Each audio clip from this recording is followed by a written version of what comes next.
College के लिए आया था।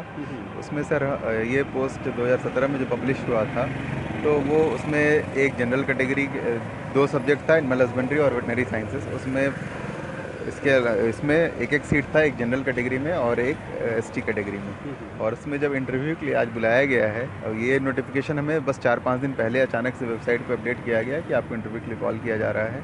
जब डॉक्यूमेंट वेरिफिकेशन लगभग 1-1.5 महीने पहले हुआ था, तो उस दिन उन्होंने कोई नियमावली हमें नहीं बताई थी। एज़ पर हम लोग सब लोग यही समझ के चल रहे थे कि जो भी एडवर्टीजमेंट में है उसके अनुसार हमें इंटरव्यू देना है। और हमने डॉक्यूमेंट वेरिफिकेशन कराया, उसमें मेरा भी संतुष्ट पाया गया। सारे डॉक्यूमेंट जितने भी थे सारे इनके जेपीएससी के मेंबर्स के द्वारा जांच करने के बाद संतुष्ट पाए गए। इन्होंने संतुष्ट करके साइन करके हमें भेज दिया। लेकिन जब इंटरव्यू का इन्होंने अपना रिलीज़ किया लिस्ट, तो उसमें बस एक सीट के लिए 5 लोगों को बुलाया। जब हम लोगों ने इसके लिए मेल करके पूछा इनसे कि भाई आप इस तरह से क्यों हो रहा है, या फिर मैं इस लिस्ट बाहर क्यों हूँ, तो इन्होंने हमें मेल पे यही जवाब दिया कि हम एक सीट के लिए 5 लोगों को बुला रहे हैं, लेकिन किस नियम के तहत बुलाया जा रहा है हमें कुछ नहीं पता। क्योंकि ये डायरेक्ट इंटरव्यू का मामला है, तो इसमें कोई भी रिटन एग्ज़ाम नहीं हुआ है। तो इसमें हम यही उम्मीद कर रहे थे कि जितने भी अभ्यर्थी जो कि संतुष्ट पाए गए, जिनके कि सारे डॉक्यूमेंट संतुष्ट पाए गए, उनको इंटरव्यू देने का मौका ज़रूर दिया जाएगा। होना नहीं होना अलग बात है, लेकिन प्रक्रिया हमें ये लगता है कि प्रक्रिया सही होनी चाहिए। हम में से 1-2 अभ्यर्थी ऐसे भी थे जिनका कि एडवर्टीज़मेंट जो कि 2017 में आया था, उस दिनांक तक पीएचडी कंप्लीट हो चुकी थी। तो उस नियमतः ये उनका पीएचडी उसमें काउंट हो जाना चाहिए था। लेकिन जब इन्होंने लिस्ट निकाला, तो कुछ पीएचडी वालों को छोड़ के जो बिना पीएचडी वाले हों उनका भी नाम इसमें इंक्लूडेड था। जब वो आयोग में मिलने गए, तो यहाँ के अधिकारियों ने ये बताया कि आपका पीएचडी इसलिए नहीं काउंट किया जा रहा है क्योंकि आपको पीडीसी मिली है, आपने पीडीसी दिया है, provisional degree certificate, original degree certificate नहीं दिया है। तो उन्होंने ये बताया कि हमारे अभी कन्वोकेशन नहीं हुआ है, तो हमें ओरिजिनल डिग्री नहीं मिली है। अब ये ओरिजिनल डिग्री हम नहीं जमा कर पा रहे हैं, और प्रोविजनल डिग्री सर्टिफिकेट तब तक जब तक ओरिजिनल नहीं मिलता है वो सब जगह मान्य होता है।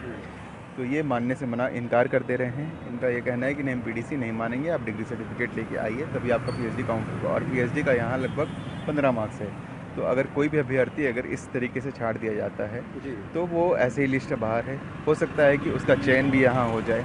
तो यह प्रक्रिया सही में संदेह जताती है, कहीं ना कहीं हमें संदेह जताती है कि हो सकता है कुछ ऐच्छिक अभ्यर्थियों के लिए इस तरीके के नियम बनाए जा रहे हैं, रातों रात चेंज कर दिया जा रहा है नियम, और हमें गुमराह किया जाए। हम कोर्ट का भी दरवाज़ा खटखटाना चाह रहे हैं, हम कोर्ट भी गए हैं, हमने वकील से बात की है, हमने वहाँ पर रिट आज शायद दायर हो जाए हमारा, हो सकता है स्टे ऑर्डर आए।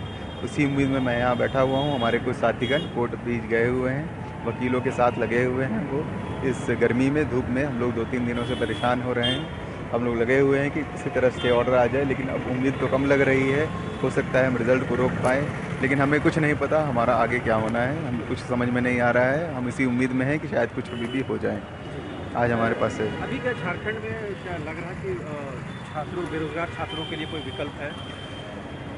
इस तरीके से अगर किया जाएगा तो इसमें तो हमें लगता है कि आगे अंधकार ही समझ में आता है, क्योंकि इसमें सिर्फ लगता है कि ऐच्छिक अभ्यर्थियों के लिए कुछ न कुछ, किसी न किसी, कोई भी नियम को कभी भी बदल दिया जा रहा है। शायद ये अपने कुछ चुनिंदा अभ्यर्थियों को ही लेना चाहते हैं, चाहे वो कोई भी प्रक्रिया हो। अगर ये हर परीक्षा अगर संदिग्ध हो जाएगी तो छात्रों का विश्वास कम हो जाएगा और वो कहीं ना कहीं पलायन करेंगे फिर। बिल्कुल, ये चीज़ होना ही है, आज नहीं तो कल ये चीज़ होना ही है। हो सकता है मैं भी अब कहीं और जाकर ट्राई करूँ, मैं भी कुछ और अपने विकल्प खोजूँगा, क्योंकि मुझे भी अपनी फैमिली देखनी है, मुझे भी अपना परिवार देखना है, मुझे भी अपना और भी सब कुछ देखना होता है।